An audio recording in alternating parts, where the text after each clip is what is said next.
Mari lanjut. Pemain kuning besar, Zixia berdiri tiba-tiba, dan ada sedikit kekecewaan di matanya.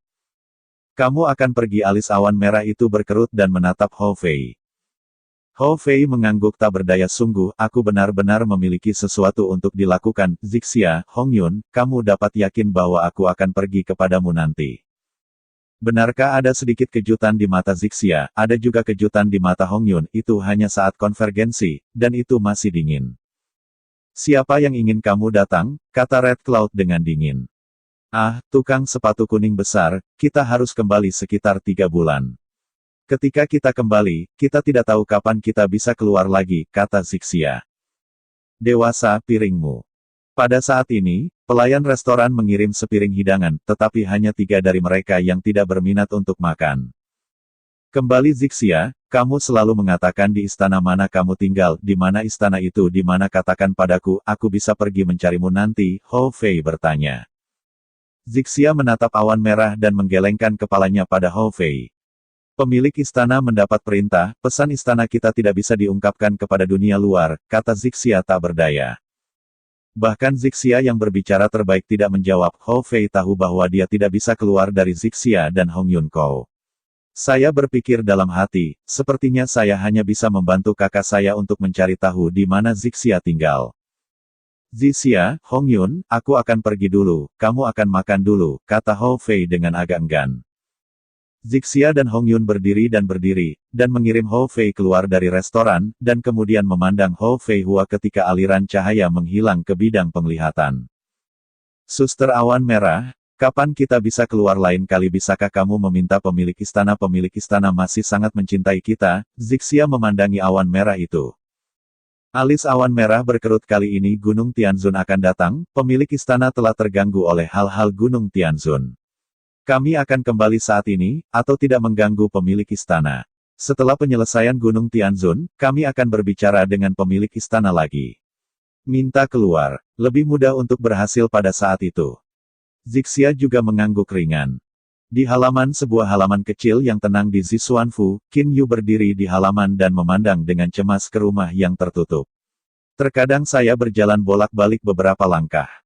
Halaman tidak hanya Qin Yu, tetapi juga ayah Qin De, Feng Yuzi, tetapi juga sekelompok saudara yang baik seperti Qin Feng, Qin Zheng, He Yu, Hou Fei. Pada saat yang sama, Jiang Yan, Yi Feng, Zuo Qiulin dan yang lainnya menunggu di sini dengan tenang. Hei. Qin Yu dengan cemas tidak bisa membantu tetapi berdiri. Xiao Yu, tenggelam di udara, kata Jiang Yan di sebelahnya. Qin Yu tersenyum tak berdaya, istrinya ada di dalam, bagaimana dia bisa menanggungnya? Yang paling penting adalah, Jiang Li sudah lama berada di dalamnya. Aku berharap akan segera lahir. Hati Qin Yu gelap, dan kemudian dia tidak bisa membantu tetapi duduk dan menunggu. Setelah beberapa saat, Qin Yu tidak bisa membantu tetapi berdiri. Tiba-tiba, wow, aku hanya mendengar tangisan bayi, dan para dewa di seluruh halaman, atau Qin De dan Qin Zheng yang dulunya adalah kaisar, berdiri. Qin Yu tampaknya berada di guntur dan kilat, berdiri di sana dan bergerak. Aku punya anak. Qin Yu tiba-tiba bangun dan melangkah ke pintu depan. Istri Black Feather, Bai Ling, keluar dari dalam, wajahnya penuh sukacita, dan dia berkata itu putra-putra anak yang sangat imut. Qin Yu langsung mendorong pintu dan bergegas masuk. Ada beberapa pelayan di ruang belakang. Jiang Li telah mengenakan pakaiannya saat ini, menggendong bayi dengan penuh kasih, menatap bayi di lengannya, dan matanya sangat baik dan perhatian. Qin Yu bisa merasakan pancaran ibu di wajah Jiang Li, sangat menarik. Jiang Li memperhatikan Qin Yu, mendongak dan tersenyum dan mengangkat matanya, bulu saudara, adalah anak laki-laki, sangat lucu. Qin Yu bahkan berjalan ke sisi Jiang Li, dengan hati-hati memandangi bayi di Jiang Li Huai. Mata licin bayi itu jernih dan tidak mengandung jejak kotoran, dan melihat Qin Yu dengan rasa ingin tahu. Mulut bayi mengeluarkan suara yang tidak jelas. Qin Yu tiba-tiba tersenyum. Jiang Li tersenyum dan berkata, anak ini sangat aneh. Dia menangis ketika dia lahir. Dia tidak menangis lagi. Dia hamil selama 36.000 tahun dan tidak tahu apa istimewanya anak itu. Ayo, panggil. Kata Qin Yu kepada bayi itu. Bayi itu menatap Qin Yu, dan tampaknya ada keraguan di mata yang jernih. Panggil, Kata Qin Yu beberapa kali berturut-turut. Anak saya belum memanggil dirinya sendiri, dan dia sudah berteriak beberapa kali. Hei, sedikit suara tiram terdengar. Awalnya, Qin Yu, yang hanya memiliki secercah harapan, tiba-tiba terkejut dan merasa bahwa hatinya sepertinya melompat keluar. Lai kamu sudah dengar dia menyuruhku memanggilku, oh yeah. Qin Yu dengan bersemangat mengambil anak itu dari Jiang Li. Untuk membuat anak itu lebih nyaman, Qin Yu juga mengendalikan ruang di antara kedua tangannya. Memegangnya. Jiang Li juga penuh kegembiraan Xiao Xi, memanggil Niang, Niang, Niang. Jiang Li berkata beberapa kali kepada bayinya. Bayi itu berjongkok dengan mata bebal, menatap Jiang Li, menebak dan berkata ibu. Jiang Li tiba-tiba tersenyum dan wajahnya merah. Berpikir, lihat, wajah Qin Yu penuh senyum, dan ada mutiara merah di tangannya, yang merupakan sumber roh api. Bayi, Qin Shi, melihat sumber-sumber api, dan mata juling yang besar itu segera menatap sumber api dan tidak bergerak, seolah-olah mereka melihat harta karun dengan daya tarik yang besar. Qin Yu menyentuh tangan kecil, Qin Shi, dengan satu tangan, dan bahkan setetes darah muncul di telapak tangan Qin Yu. Dengan tidak adanya rasa sakit di Qin Shi, Qin Yu mengambil setetes darah dari putranya. Setetes darah ini ditempatkan di atas sumber api dan langsung diintegrasikan ke dalamnya. Mulut Qin Shi mendengus beberapa kali, dan tangan kecil penuh daging mengulur, dan manik-manik roh sumber api terbang ke arah Qin Shi, dan kemudian terbang ke telapak tangan Qin Shi. Qin Shi tiba-tiba menunjukkan senyum bahagia. Qin Shi adalah anak yang pintar. Setelah 36.000 tahun hamil, kemampuan Qin Shi untuk belajar setelah kelahirannya sangat cepat. Hanya dalam 3 hari, ia hanya belajar dialog semua orang dengan dialog orang-orang di sekitarnya. Secara khusus, setelah manik-manik roh sumber api diintegrasikan ke dalam tubuh, meskipun itu tidak sepenuhnya dimurnikan, tubuh Qin Shi dengan cepat diubah, dan mudah untuk berlarian dan bahkan terbang di langit. Bahkan api putih dapat digunakan secara bebas. Untungnya, Qin Shi juga membedakan antara Anda dan saya, mengetahui bahwa Anda tidak dapat menyerang diri sendiri. Kalau tidak, keluarga Qin rata-rata tidak bisa menolaknya. Xiao Xi. Qin Yu berdiri di tepi danau dengan Xuanfu ungu, berteriak di kejauhan. Saya melihat permukaan air merah yang jauh, ada sosok menyala kecil, permukaan tubuh terbakar dengan api, hampir berkedip, sosok kecil ini melintasi ruang menuju Qin Yu. Wajah Qin Shi merah, dan matanya penuh kegembiraan. Hei, Qin Shi melompat ke pelukan Qin Yu dan memeluk leher Qin Yu dan sangat senang. Qin Yu juga memanjakan. Terlahir sampai sekarang, tetapi hanya 3 bulan, Qin Shi berpikir bahwa masalahnya sudah seperti anak 7 atau 8 tahun. Adapun kekuatan, bahkan lebih mengerikan. Kombinasikan dengan sumber api, sehingga Anda bisa memikirkan betapa menakjubkan kekuatannya.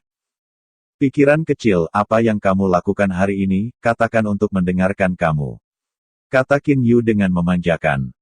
Hidung kecil Qin Shi berkerut, dan susu itu berkata dengan suara seperti susu Hei, hari ini aku menangkap beberapa ikan di dasar danau dan membiarkan mereka bermain denganku sebentar, lalu aku membiarkan mereka pergi. Oh, ikan-ikan itu sangat ketakutan. Tetapi mereka mengatakan banyak hal kepada saya. Berbagai binatang di danau Zixuanfu diambil langsung oleh Qin Yu di lautan para dewa. Setan para dewa hampir dapat berbicara dengan keras dan berbicara, dan mereka semua cukup cerdas.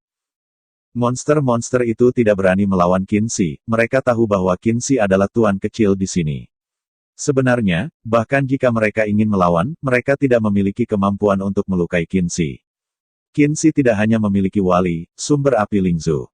Pada saat yang sama, Qin Yu juga memberikan satu set pertahanan kepada putra kedua Hong Meng Lingbao kepada putranya. Mereka menceritakan kisah apa kata Qin Yu sambil tersenyum. Qin Shizhen mengambil beberapa saat dan mereka berkata, saya adalah Raja Dewa, dan kekuatan saya sangat kuat. Saya bertanya kepada mereka seberapa kuat para dewa. Mereka mengatakan bahwa Raja para dewa adalah jenis yang paling kuat. Qin Yu tersenyum. Para dewa dan monster itu, bahkan ranah para dewa belum tiba, informasi yang diketahui secara alami buruk. Mampu mengenal Raja Allah itu sangat baik. Di mata para monster itu, Raja Tuhan tidak terkalahkan. Hei, apakah Raja Tuhan yang paling kuat? Qin Xiu menatap dan memandang Qin Yu. Saya telah mendengar 2 paman 2 hari yang lalu.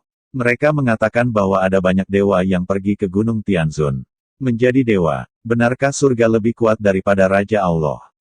Qin Yu tiba-tiba tertawa ketika mendengar kata-kata Qin Shi. Ya, Tianzun lebih baik daripada Raja Tuhan.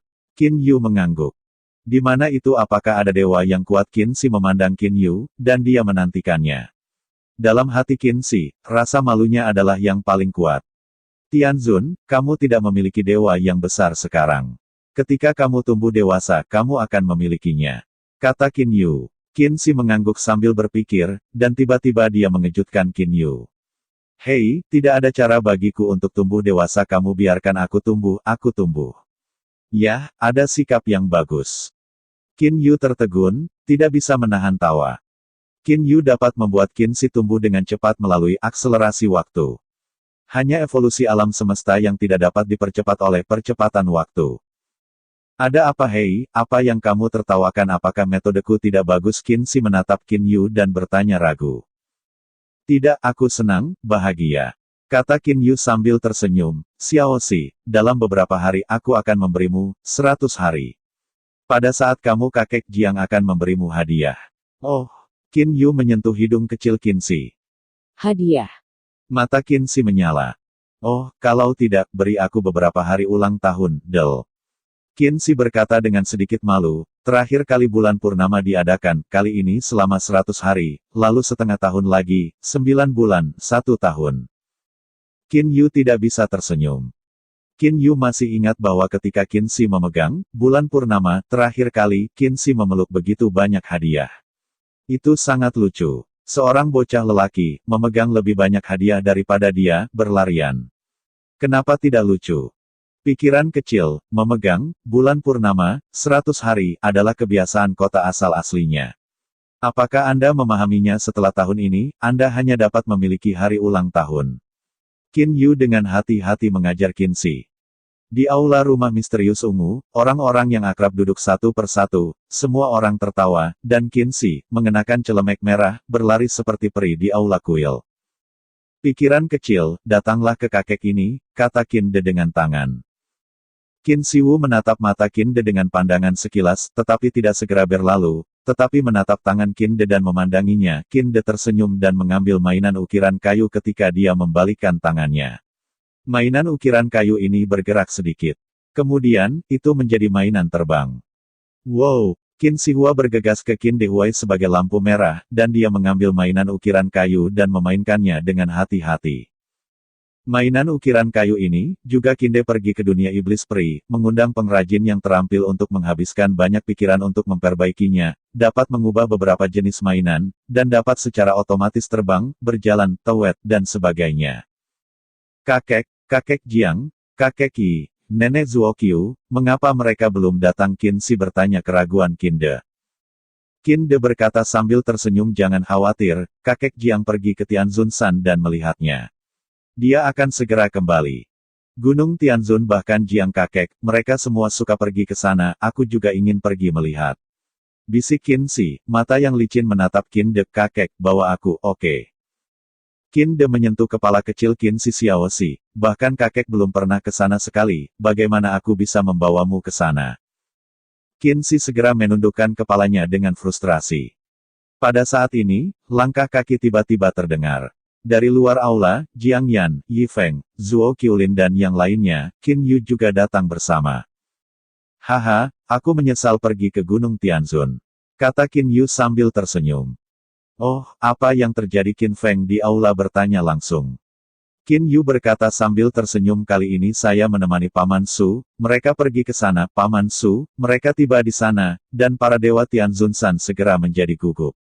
Mereka tampaknya sangat ketat satu sama lain. Tapi Paman Su mengatakan beberapa kenalan kemudian. Anak saya lahir. Para dewa dan dewa telah memberikan banyak hadiah kepada Xiao Shi. Hadiah. Mata Qin Shi berbinar, seperti monyet, tiba-tiba mengambil Qin Yu, memegang leher Qin Yu, tergantung pada Qin Yu berkata, hei, di mana hadiah itu? Kamu turun duluan, aku akan memberimu. Kata Qin Yu. Qin Shi bereaksi sangat cepat, dan tiba-tiba melompat dari Qin Yu, dan kemudian kembali menatap Qin Yu. Qin Yu segera melambaikan lengan bajunya, dan melihat bahwa ada banyak gadget aneh di depan Qin Shi. Hadiah yang diberikan kepada Qin Shi sebagian besar dikandung dan menyenangkan. Kebanyakan dari mereka tidak terlalu berharga, dan kebanyakan dari mereka adalah 3 aliran Hongmeng Lingbao. Hanya saja hal semacam ini sangat baik untuk anak-anak. Wow, mata Qin Shi berputar-putar, dan mata licik itu penuh kejutan. Di pesta itu sangat meriah. Qin Yu dan Jiang Li melihat penampilan imut putra mereka, dan mereka semua tersenyum, tetapi Qin Shi pergi ke Jiang Li Huai untuk tidur setelah beberapa saat. Xiao Yu, kita sudah siap 3, pergi ke Gunung Tianzun 3 hari kemudian, sampai bagian pertama dari Tianzun Lingbao lahir, kata Jiang Yan kepada Qin Yu. Begitu mendesak, bukankah ini terlalu dini? Qin Yu punya beberapa keraguan. Lagi pula, tablet batu yang ditangguhkan itu mencatat bahwa itu, sekitar 10 tahun, tetapi sekarang bahkan belum setahun. Sangat ingin pergi, apakah itu buang-buang waktu? Jiang Yan menggelengkan kepalanya dan berkata, tidak, kamu tidak menemukannya ketika kamu pergi untuk melihat situasinya. Pertikaiannya sangat sengit. Kita harus pergi lebih awal dan memiliki hubungan yang baik dengan beberapa orang. Jika tidak, bahkan jika kita memiliki kesempatan untuk mendapatkan Tianzun salah satu dari 3 bagian Lingbao, diperkirakan dewa-dewa lain akan datang ke pengepungan. Yi Feng juga mengangguk ke Qin Yu, Anda harus ingat God King Cage dan Relief Channel. Raja Surga mengurung seluruh gunung Tianzun, sehingga semua dewa harus bergantung pada saluran bantuan untuk pergi. Pintu masuk ke bagian timbul tidak luas. Selama satu orang menghalangi, orang lain harus mengalahkan orang di depan untuk mendobrak masuk. Ketika Raja Sura diblokir, kita bisa mendapatkan salah satu dari 3 bagian Tianzun Lingbao. Bawa pergi. Qin Yu mengangguk. Gunung Tianzun seperti sangkar, memasukinya, hanya keluar dari saluran bantuan. Bagian timbul adalah 10.000 meter panjangnya dan tidak bisa terbang atau berteleportasi. Selama ada orang yang cukup kuat untuk dihadang, yang lain tidak bisa pergi. Jadi, mari kita menarik beberapa aliansi dan melakukan pekerjaan yang baik untuk membuat pertarungan terakhir, kata Jiang Yan. 3 poin Tianzun Lingbao, yaitu, 3 bagian, bukan satu-satunya. Ini membuat semua orang tidak segera karena bagian tertentu dari hidup dan mati. Itu bagus. Qin Yu mengangguk. Pada saat yang sama, hati Qin Yu telah diputuskan. Ketika mereka pergi ke Gunung Tianzun, mereka akan mengerahkan kekuatan ruang baru dan dengan hati-hati mengamati interior Gunung Tianzun melalui saluran bantuan. Kekuatan ruang baru tidak bisa menyentuh tripod Ibu Lingbao, tidak bisa menyentuh batu tulis yang ditangguhkan, dan tidak bisa menembus kandang Raja Tuhan. Dan saluran timbul yang telah dibuka oleh saluran, kekuatan ruang Qin Yu masih bisa menembus dengan sangat mudah. Setelah perjamuan tersebar, semua orang meninggalkan kuil Yuyu. Qin Yu dan Jiang Li berjalan berdampingan ke kediaman mereka. Jiang Li Huai juga memegang Qin Shi yang sedang tidur. Qin Yu. Tiba-tiba sebuah suara berdering, suara itu sangat akrab. Suara ini, sangat akrab. Qin Yu tiba-tiba memiliki semangat di dalam hatinya. Dia ingat siapa suara ini. Itu adalah suara pemuda perak berambut perak yang memberikan 3 kelas Hongmeng Lingbao. Qin Yu segera menoleh dan Jiang Li berbalik dan melihat ke atas. Saya melihat seorang pemuda kalajengking perak berambut perak tersenyum dan menatap Qin Yu, lalu otaknya lebih panjang dengan 3 tanduk hitam seperti lambang. Halo. Kalajengking perak berambut perak berkata kepada Qin Yu, terakhir kali aku menjadi master, aku mengirimimu 3 hadiah. Sekarang Qin Yu benar-benar menikah dan punya anak. Qin Yu mengingat adegan aslinya, dan tidak malu. Itu terjadi hanya dalam waktu singkat dari tempat kejadian tahun ini hingga saat ini.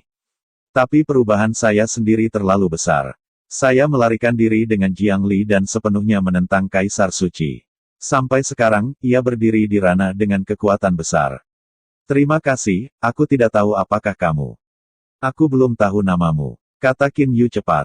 Kamu bisa memanggilku Krevik, kata pemuda perak berambut perak itu. Krewek, nama ini sangat istimewa, kata Qin Yu sambil tersenyum. Kalajengking perak berambut perak tersenyum dan berkata, dibandingkan dengan nama-nama orang di dunia, nama saya agak istimewa. Saya datang ke sini hari ini karena dia akan datang ke sini secara pribadi. Selamat kepada Qin Yu karena telah menikah dan menikah Lin Er. Tuanmu. Jantung Qin Yu berkedut. Kekuatan kalajengking perak berambut perak ini, bahkan sekarang, Qin Yu sama sekali tidak dapat diidentifikasi. Itu adalah Raja Shuro yang ada di depannya dan tidak akan memberinya perasaan ini. Bagaimana dengan tuan pemuda itu? Tuan selalu memiliki hal-hal penting untuk diatasi dalam beberapa hari terakhir, jadi ketika Qin Yu menikah, dia tidak punya waktu untuk datang. Dia bermaksud untuk Qin Yu anakmu selama 100 hari, dan Tuan menghormatinya. Tapi sekarang, tampaknya 100 hari tidak dapat mengejar ketinggalan. Qin Yu, kamu tunggu sebentar, si Zun akan segera tiba. Kalajengking perak berambut perak tersenyum dan berkata, jika kamu terlihat oleh guntur dan kesedihan, bulu terbang, yang dingin dan kejam akan berkata begitu, mereka pasti akan terkejut.